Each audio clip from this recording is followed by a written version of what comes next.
होई सोई जो राम रचि राखा, को करि तर्क बढ़ावे साखा। हो धीरज धर्म मित्र अरुनारी, आपद काल परखियो चारी। अर्थात भगवान श्री राम ने जो भी लीला पहले से ही रच रखी है वही होगी। हमारे या आपके करने से कुछ भी बदल नहीं सकता। बुरे समय में ये चार चीजें हमेशा परखी जाती हैं: धैर्य, मित्र, पत्नी और धर्म। हरे कृष्णा, जय श्री राम। आज रामायण की ये चौपाइयाँ सुनकर आपने अंदाजा भी लगा लिया होगा कि आज आप कार्तिक मास महात्म्य के अध्याय 21 का रसपान तो करेंगे ही करेंगे, साथ ही आप सुनेंगे भगवान श्री राम की कथा। और क्योंकि 1 नवंबर को गोपाष्टमी है, ऐसे में गोपाष्टमी का व्रत कब और कैसे किया जाता है, किन नियमों का पालन किया जाता है, कौन सी कथा इस दिन सुनी जाती है, जो लोग भी भगवान कृष्ण में विश्वास रखते हो उन्हें इस कथा को जरूर पढ़ना या सुनना चाहिए। और गोपाष्टमी के दिन बहुत ही सरल और आसान विधि से कुछ ना कुछ पूजा भी अवश्य करनी चाहिए, जिसकी वीडियो आपको हमारे चैनल पर बहुत जल्दी मिल जाएगी। हो सके तो उस वीडियो को आप जरूर देखिएगा। अध्याय 20 में आपने जाना था कि किस प्रकार गर्ग मुनि ने पिशाच योनि में पड़े हुए राक्षसों को तुलसी जी के जल से स्पर्श कराकर उन्हें प्रेत योनि से मुक्ति दिला दी थी। यहाँ तक की कथाएं सुनने के बाद अब ऋषियों ने श्री सूत जी से कहा, हे सूत जी महाराज, अब कार्तिक शुक्ल अष्टमी, जिसे गोपाष्टमी भी कहते हैं, उसका भी महात्म्य सुनाने की कृपा कीजिए।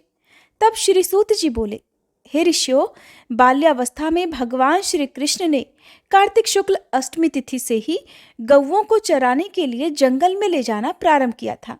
इसलिए यह अष्टमी गोपाष्टमी कहलाती है। सभी मनोकामनाओं की पूर्ति करने के लिए इस दिन गौओं का पूजन करके गाय की परिक्रमा करें और फिर गौओं के पीछे कुछ दूर तक जरूर जाएं। इस दिन भगवान कृष्ण की परम प्रिया श्री राधा जी के नाम से विख्यात राधा कुंड में स्नान करके जो भी व्यक्ति भगवान कृष्ण का पूजन करता है उसके सभी पाप तुरंत ही नष्ट हो जाते हैं। गोपाष्टमी के दिन की महिमा का वर्णन करते हुए श्री सूत जी ने आगे कहा, हे ऋषियों, इस दिन सायंकाल गोधूली बेला के समय गौओं के पीछे पीछे चलने से अनेकों जन्मों के पाप जड़ सहित नष्ट हो जाते हैं। इस दिन गौओं का दान करने से असंख्य गौओं के दान का फल प्राप्त होता है और गाय की सेवा करने से परम पद की प्राप्ति होती है। अगर संयोगवश इस दिन सायंकाल के समय श्रवण नक्षत्र हो तो वह जयंती योग हो जाता है और जयंती योग युक्त गोपाष्टमी को स्नान दान आदि करने से मनुष्य निश्चय ही मोक्ष को प्राप्त कर लेता है, इसमें तनिक भी संदेह नहीं। महाराज पृथु ने देवर्षि नारद से विनयपूर्वक कहा, हे भगवान, आप तो सभी वेदों, शास्त्रों और पुराणों के ज्ञाता हैं, सो अब कृपा करके ये भी बतलाइए कि किस देवता की कितनी कितनी परिक्रमा करनी चाहिए और उनका क्या क्या फल प्राप्त होता है। राजा पृथु का यह प्रश्न सुनकर देवर्षि नारद कहने लगे, नारायण नारायण। हे राजन, देवी की 1 और सूर्य की और अग्नि की 7, गणेश जी की 3, शिव जी की आधी, पितरों की 3 और या 4 और भगवान विष्णु की 4 परिक्रमाएं अथवा प्रदक्षिणा ही लगानी चाहिए। इस संबंध में एक इतिहास सुनाता हूं, ध्यान पूर्वक सुनो, जो किसी समय बृहस्पति जी और देवराज इंद्र का संवाद है और स्वयं ब्रह्मा जी ने मुझे सुनाया था। देवर्षि नारद ने कहा, वैवस्वत मनवंतर में एक बार देवराज इंद्र सहित सभी देवता देवगुरु बृहस्पति जी के पास गए और उनसे पूछा कि हे गुरुदेव, ब्रह्मकाल से पहले यह सृष्टि कैसी थी? इंद्र आदि देवगण कैसे थे और उनका क्या क्या कर्म था? यह सुनकर बृहस्पति जी कहने लगे कि हे देवताओं, उस समय की बात तो हम भी नहीं जानते, क्योंकि उस काल को बीते अब तक 6 मनवंतर हो चुके हैं, परंतु आपकी ही नगरी में सुधर्मा रहता है, वो सब कुछ बता सकता है। ऐसा कहकर बृहस्पति देव जी इंद्र आदि सभी देवताओं को लेकर सुधर्मा जी के पास आए। सुधर्मा जी ने देवगुरु सहित इंद्रादि देवताओं का यथाविधि पूजन और आदर सत्कार किया। देवराज इंद्र सुधर्मा जी की राजलक्ष्मी और वैभव को देखकर दंग रह गए और पूछ बैठे कि हे सुधर्मा, इतनी सारी राजलक्ष्मी और वैभव तुम्हें कैसे प्राप्त हो गया? तुमने कौन सा ऐसा यज्ञ, दान और तप कर लिया है जिससे ब्रह्मकाल से पहले की बातें भी तुम जान सकते हो? ये जानने की हमारी इच्छा है, कृपा पूर्वक यह बताने की कृपा करो। सुधर्मा ने उत्तर दिया, हे इंद्र, जब 4 युगों की 1000 चौकड़ियां बीत जाती हैं तब ब्रह्मा जी का एक दिन होता है। उस एक दिन में 14 मनु और इंद्र होते हैं। जब हम विष्णु लोक में थे तब वहां पर रहते हमारे सामने इतने ब्रह्मा हो चुके हैं कि हम भी उनकी गणना नहीं कर सकते। उसके बाद हम यहाँ स्वर्ग में आ गए। हमने जो एकमात्र अच्छा कर्म करके इतनी लंबी आयु पाई है, अब उसका विवरण भी सुनो। पहले जन्म में मैं एक मांस भक्षी गिद्ध हुआ करता था। एक समय कार्तिक शुक्ल नवमी को श्री विष्णु जी के मंदिर पर बैठा हुआ था कि एक शिकारी ने एक बाण मारा, जिससे घायल होकर मैं विष्णु मंदिर में आ गिरा। उसी समय मांस के लोभी एक कुत्ते ने आकर मुझे पकड़ लिया। उसे देखकर अन्य कुत्ते भी वहां पर आ गए और वह कुत्ता उनसे डरकर मंदिर के चारों ओर चक्कर लगाने लगा। अन्य कुत्ते भी उसके पीछे पीछे भागते रहे। उस कुत्ते ने मुझे मुंह में पकड़कर परिक्रमा की थी। इस प्रकार अनजाने में ही सबने विष्णु जी के मंदिर की परिक्रमा कर ली। इसी बीच मेरी मृत्यु हो गई। मंदिर की प्रदक्षिणा अर्थात परिक्रमा से भगवान विष्णु अत्यंत प्रसन्न हो गए और फिर मुझको अपना परम पद दे दिया। ये बात सुनकर देवराज इंद्र और अन्य सभी देवता अत्यंत प्रसन्न हुए और उन्होंने भी भगवान का पूजन करके प्रदक्षिणा की। इसके पश्चात देवर्षि नारद ने इस नवमी और भगवान की परिक्रमा का महत्व बताते हुए आगे कहा कि हे राजन, कार्तिक शुक्ल नवमी सतयुग की आदि तिथि है। उस दिन भगवान की पूजा, प्रदक्षिणा, व्रत, दान, तप और यज्ञ करने से कई गुना फल मिलता है। अगर कार्तिक शुक्ल नवमी को मथुरा में जाकर भगवान का पूजन और परिक्रमा की जाए तो उससे अनंत गुना फल की प्राप्ति होती है। परिक्रमा करने में जितने पग अर्थात कदम उठते हैं, उसके उतने ही कुल वैकुंठ लोक में वास करते हैं, उसके उतने ही कुलों का उद्धार हो जाता है। अगर मथुरा नगरी बहुत दूर हो तो अन्य किसी धार्मिक स्थान पर जाकर परिक्रमा करनी चाहिए। अगर ऐसा भी संभव ना हो तो ब्राह्मण, विष्णु जी की प्रतिमा, गाय, तुलसी जी अथवा शालिग्राम जी की प्रदक्षिणा ही कर लेनी चाहिए। समुद्र सहित संपूर्ण पृथ्वी की परिक्रमा करने से जो फल प्राप्त होता है, वही अनंत पुण्य फल तुलसी जी अथवा शालिग्राम जी की परिक्रमा करने से प्राप्त हो जाता है। कार्तिक के शुक्ल पक्ष की नवमी को गऊ, ब्राह्मण, देव मंदिर, तुलसी, वन, साधु, वैरागी, जीवन मुक्त परमहंस, गृहस्थ, वेद, उपवेद और पुराण, ये सब ग्राम में ही वास करते हैं। अतः अपने ग्राम अर्थात गांव की परिक्रमा करने मात्र से इन सभी की परिक्रमा भी हो जाती है। ग्राम की परिक्रमा करने के लिए प्रातःकाल ब्रह्म मुहूर्त में उठकर शौच, स्नानादि नित्य कर्म से निवृत्त होकर कमंडल हाथ में लेकर ओम नमो भगवते वासुदेवाय मंत्र का जाप करता हुआ सूर्य उदय होने से पहले ही परिक्रमा प्रारंभ कर देनी चाहिए। ब्राह्मण, देवस्थान अर्थात मंदिर, तुलसी जी और शालिग्राम जी की मूर्ति की परिक्रमा सूर्योदय के बाद भी की जा सकती है।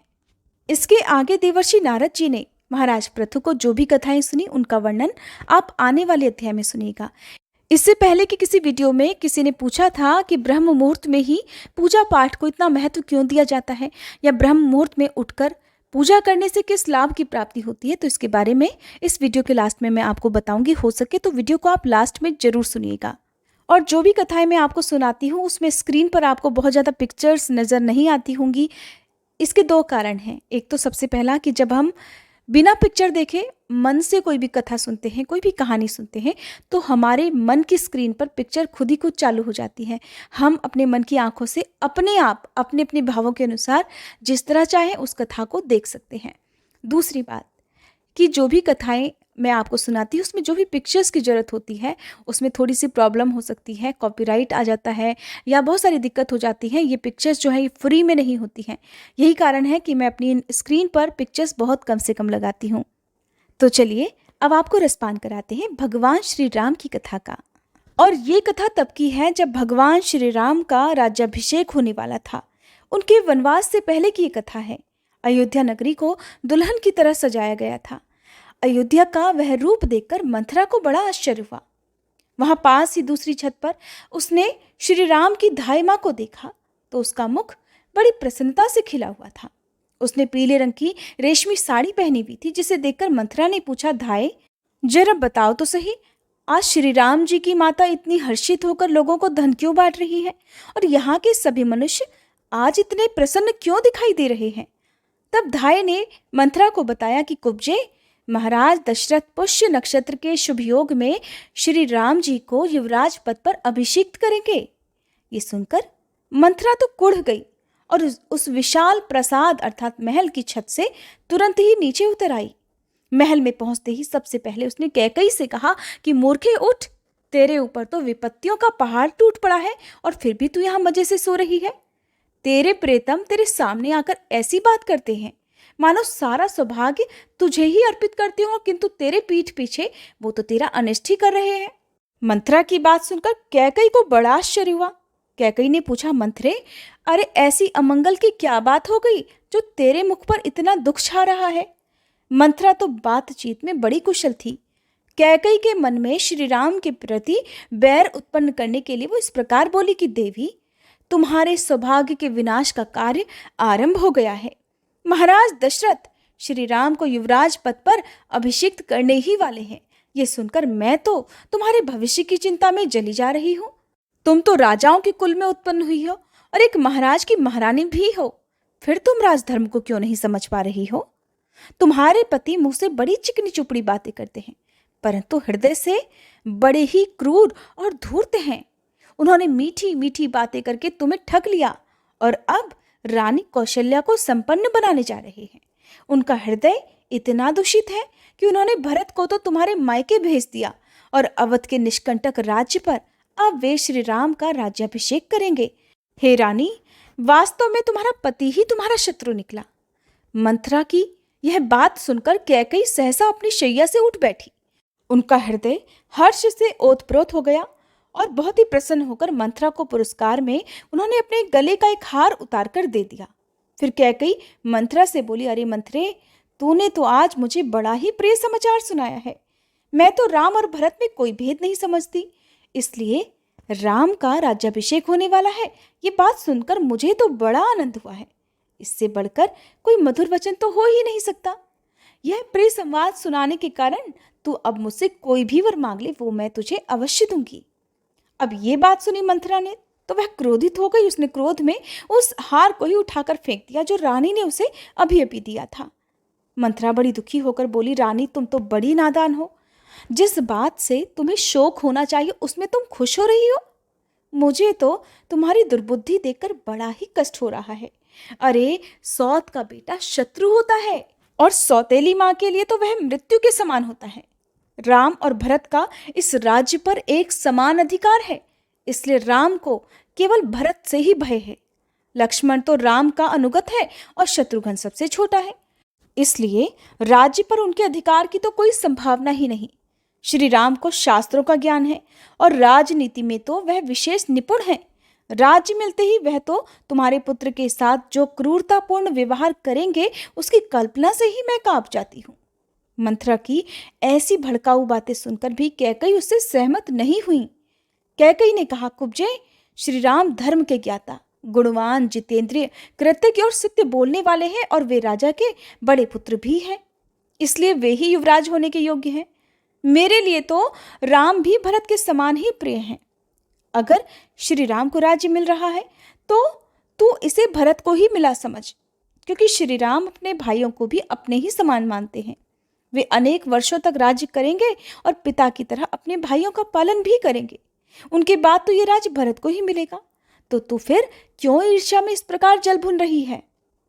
कैकई की बात सुनकर निराश होकर मंथरा लंबी सांस खींचकर बोली, रानी, अब तुम्हें मैं कैसे बताऊं कि अपनी मूर्खतावश तुम अनर्थ को ही शुभ समझ रही हो। जब वह श्री राम राजा बन जाएंगे तो उनके बाद उनके पुत्र को ही राज्य मिलेगा, भरत को नहीं। क्या तुम्हें इतना भी ज्ञान नहीं कि राजा के सभी पुत्र सिंहासन पर नहीं बैठते हैं, केवल ज्येष्ठ पुत्र को ही राजपद मिलता है। अन्य सभी पुत्रों के समान ही भरत भी राज परंपरा से बाहर कर दिए जाएंगे और उनका शेष जीवन अनाथों की तरह वंचित होकर बीतेगा। कौशल्या का पुत्र राजा बनेगा और हम लोगों के साथ ही साथ तुम भी दासी बनकर उनकी सेवा में हाथ जोड़कर सदा खड़ी रहोगी। याद रखो कि अगर राम को निष्कंटक राज्य मिल गया तो वह अवश्य ही भरत को इस राज्य से बाहर निकाल देंगे या फिर उन्हें परलोक भी पहुंचा सकते हैं। अत्यंत कम आयु में ही तुमने भरत को मामा के घर भेज दिया। अगर भरत भी यहीं रहते तो राजा के मन में उनके प्रति भी समान रूप से स्नेह बढ़ता और वे अपना आधा राज्य भरत को दे देते। राम और लक्ष्मण तो सदा एक दूसरे के साथ रहते हैं, एक दूसरे की रक्षा करते हैं और उनका आपसी प्रेम तो पूरी अयोध्या नगरी जानती है। इसलिए लक्ष्मण का तो वह राम कोई अहित नहीं करेंगे, किंतु भरत का अनिष्ट अवश्य ही करेंगे, इसमें कोई संदेह नहीं। मुझे तो यही उचित जान पड़ता है कि भरत को इस राज्य पर अपना अधिकार मिल जाए और राम को वन में भेज दिया जाए। सौतेला भाई होने के कारण राम जिस भरत को अपना शत्रु मानते हैं, वह राम के राज्य में भला कैसे जीवित रह सकेगा? तुमने पति का अत्यंत प्रेम पाकर अपने अहंकार से जिनका अनादर किया था, वो तुम्हारी सौतन रानी कौशल्या अब पुत्र को राज्य मिल जाने पर तुमसे बदला अवश्य ही लेंगी। जब राम इस समस्त राज्य के स्वामी हो जाएंगे, तब तुम और तुम्हारे पुत्र भरत दीनहीन होकर अशुभ पराभव का पात्र बन जाओगे। इसलिए हे रानी, शीघ्र ही तुम कोई ऐसा उपाय सोचो जिससे राज्य तुम्हारे पुत्र को मिल जाए और इस शत्रु राम को वनवास में भेज दिया जाए। अब आखिरकार मंथरा की इस भड़काऊ बात को सुनकर कैकई पर उसकी बातों का असर हो ही गया। भड़कावे में तो कोई भी आ सकता है। क्रोध से अब कैकई का मुख, जो थोड़ी देर पहले खुश होकर चमक रहा था, अब क्रोध के मारे तमतमा उठा। वह मंथरा से कहने लगी, कुब्जे, अब मैं शीघ्र ही राम को वन में भेजूंगी और युवराज के पद पर भरत का राज्याभिषेक कराऊंगी, किंतु मुझे ये तो बताओ कि ये काम कैसे बने। तब मंथरा कहने लगी, हे कैकई, क्या तुम्हें स्वयं स्मरण नहीं या तुम मुझसे ही सुनना चाहती हो? तुमने तो बहुत बार मुझे ही खुद बताया है कि देवासुर संग्राम में जब तुम्हारे पति तुम्हें साथ लेकर देवराज की सहायता करने गए थे, तब एक बार युद्ध में उनकी चेतना लुप्त हो गई। तब तुमने ही सारथी बनकर उनके प्राण बचाए थे, जिससे प्रसन्न होकर महाराज ने तुमसे 2 वरदान मांगने को कहा था। तब तुमने अब तक वो वरदान सुरक्षित रखे हैं। आज वह दोनों वरदान तुम अपने स्वामी से मांग लो। एक वर के द्वारा भरत का राज्याभिषेक और दूसरे के द्वारा राम को 14 वर्ष का वनवास मांग लो रानी। अब मंथरा रानी कैकई को बताने लगी कि आगे उन्हें क्या करना है। मंथरा कहने लगी कि रानी, अब तुम तुरंत ही मैले वस्त्र पहन लो और कोप भवन में जाकर बिना बिस्तर के ही धरती पर लेट जाओ। जब राजा आए तो उनकी ओर आंख उठाकर भी मत देखना, उनसे कोई बात मत करना। उन्हें देखते ही रोने लगना और शोक मगन होकर धरती पर लौटने लगना। तुम अपने पति को बहुत प्यारी हो, इसलिए मुझे संदेह नहीं कि राजा तुम्हें इस दुखी अवस्था में देख पाएंगे। तुम्हें प्रसन्न करने के लिए वो कुछ भी कर सकते हैं, क्योंकि राजा तुम्हारी किसी भी बात को टाल नहीं सकते। रानी, तुम्हें भुलावे में डालने के लिए वो तुम्हें मणि, मोती, स्वर्ण और अन्य रत्न देने का प्रयास करेंगे, किंतु तुम उनकी बातों में मत आना। उन्हें तुम उनके 2 वरदान अवश्य ही याद दिलाना। जब वे स्वयं तुम्हें धरती से उठाकर दोनों वरदान देने को तत्पर हो जाएं, तब तुम उन्हें शपथ दिलाकर ये दोनों वरदान मांग लेना कि श्री राम को 14 वर्षों का वनवास और बहुत दूर उन्हें वन में भेज दीजिए और भरत को राजा बना दीजिए। रानी, तभी तुम्हारे सारे मनोरथ पूर्ण हो सकेंगे।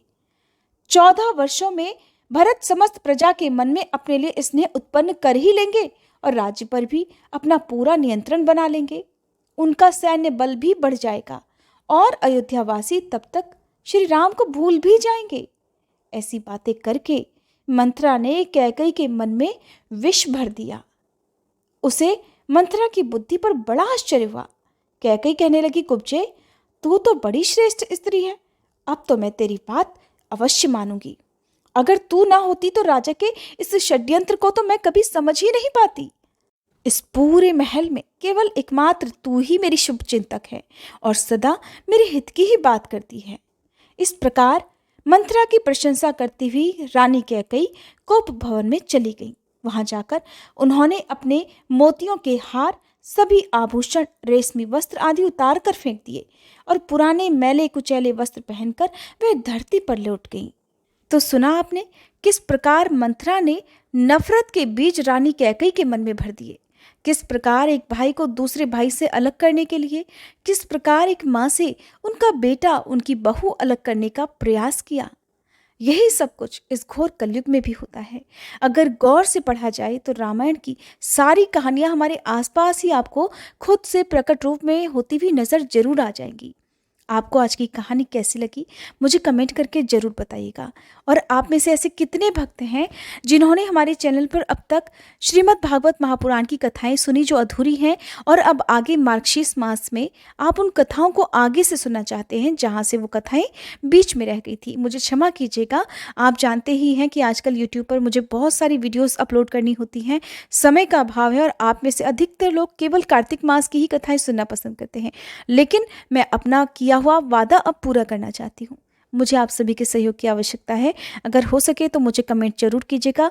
और जितने भी लोग कार्तिक के महीने में हमसे नए जुड़े हैं और अगर आपने भागवत कथा नहीं सुनी है तो प्लीज़ उन कथाओं को आप जरूर सुन लीजिएगा, ताकि जब से हम नई अध्याय शुरू करें तो उन कथाओं को आप हमारे साथ साथ सुन सकें। पूजा करने के लिए या फिर ध्यान लगाने के लिए, किसी मंत्र का जाप करने के लिए ब्रह्म मुहूर्त का समय ही सबसे उत्तम समय क्यों माना जाता है? तो देखिए, ब्रह्म मुहूर्त के समय संपूर्ण वातावरण में शांति और पवित्रता होती है और माना जाता है कि इसी मुहूर्त में आकाश में देवी देवतागण भ्रमण करते हैं। इस समय वातावरण में सत्व गुण की प्रधानता रहती है और देवताओं के आह्वान से, पूजन करने से विशेष लाभ की प्राप्ति होती है। इतना ही नहीं, सभी पवित्र जलों में, और आप जिस जल से अपने घर पर स्नान करते हैं उस जल में भी देवी देवताओं का वास माना जाता है। यही कारण है कि हर दिन आपको ब्रह्म मुहूर्त में स्नान करने की भी सलाह दी जाती है। ब्रह्म मुहूर्त के समय सभी प्रमुख मंदिरों के दरवाजे भी खोल दिए जाते हैं ताकि सभी देव अपना अपना स्थान ग्रहण करें। इसी समय उनके श्रृंगार और पूजन का प्रावधान भी किया जाता है। साथ ही ब्रह्म मुहूर्त में उठने से भक्तों को बल, बुद्धि, विद्या, सौंदर्य और स्वास्थ्य की प्राप्ति भी होती है। आयुर्वेद के अनुसार अगर हम ब्रह्म मुहूर्त में उठकर टहलने जाते हैं तो हमारे शरीर में संजीवनी शक्ति का संचार होता है। इसका कारण ये है कि इस समय चलने वाली वायु पूरी तरह से निर्मल और शुद्ध होती है और यह शुद्ध वायु हमारे शरीर के कण कण को शुद्ध कर देती है, जीवंत कर देती है। ब्रह्म मुहूर्त का समय कुछ भी लिखने और पढ़ने के लिए भी उत्तम माना जाता है और जो विद्यार्थी होते हैं उनके लिए तो यह समय बहुत अनुकूल होता है, क्योंकि सारे दिन में एकमात्र यही एक ऐसा मुहूर्त होता है जिस समय हमारे मन की एकाग्र शक्ति बहुत ज़्यादा होती है। जिसका मन बहुत ज़्यादा चंचल हो, अगर वो भी ब्रह्म मुहूर्त में उठकर ध्यान लगाए या अपना कुछ भी पूजा पाठ या पढ़ाई लिखाई से संबंधित कोई भी कार्य है वो करे, तो उनका मन भी जरूर उस काम में लगेगा जिसको सारा दिन करने में उन्हें बहुत परेशानी होती है। तो ये था ब्रह्म मुहूर्त का रहस्य। उम्मीद करती हूँ आपके सवाल का जवाब मुझे मिल जाएगा। ये सवाल जिन्होंने भी पूछा था, हो सके तो प्लीज़ एक बार फिर से आप अपना नाम कमेंट बॉक्स में लिखकर मुझे ज़रूर बताइएगा।